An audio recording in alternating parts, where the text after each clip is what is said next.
Yes, sila yung nagkaroon ng second thoughts on signing, di ba? At winidraw nila dahil nga, una-una, alam mo si Senator JV, naging estudyante ko yan. He's really the good one, no? He's really the good one, no? So, dahil nga estudyante ko. Kaso, syempre, it's not more about Jinggoy, no? It's about cheese. May pinagsamahan din sila ni cheese, di ba? At ni Joel. Lalo si Joel, kasama rin nila dati yan sa bloke nila, no? So it's not more about the dynastic brother. Alam naman natin magkaaway yan, kaya nga supporter ng anti-dynasty to si Senator JB. So it's more about, it's really the old boys club, no?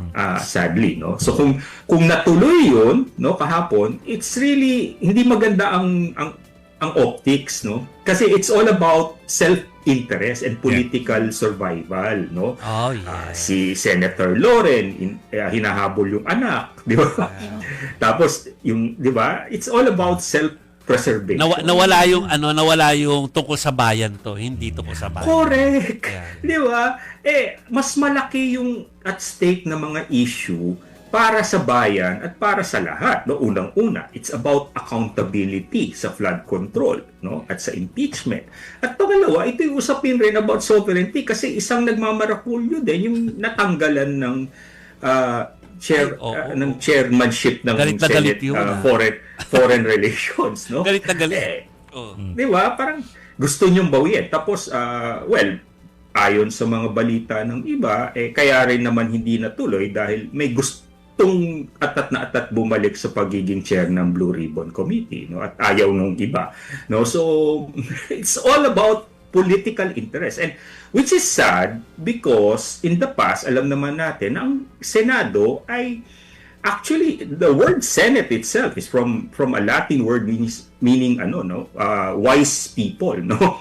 'Di ba? It's supposed to be the chamber of wise individuals, no? Kaya kung babalikan natin yung old Congress, 'di ba? Kung pupunta tayo doon, pag tinignan niyo yung old session hall, pag tinignan niyo sa taas, puro rebulto ng mga the great lawmakers of history, no? Sila Moses, sila Hammurabi, 'di ba? Nakatitig sa senador, no?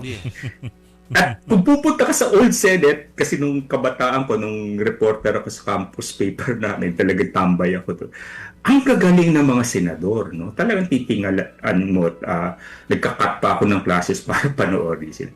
Pero ngayon, nakikita ko yung laro sa Senado, bakit ganito, di ba? So, yun. I mean, sorry. May personal rin ako dyan, no? Rant. Hammurabi, the Mesopotamian who did the first legal system. The Code of Hammurabi.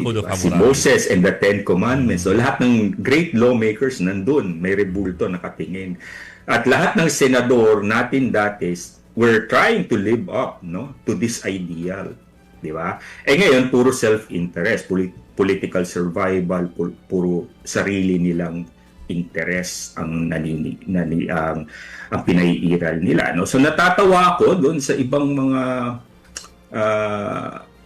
observers and analysts na sinasabi na pinaglaruan lang ang taong bayan sa Senado. Pero the mere fact that they were, trying to capture power for their own political interest, talagang hindi rin talaga maganda.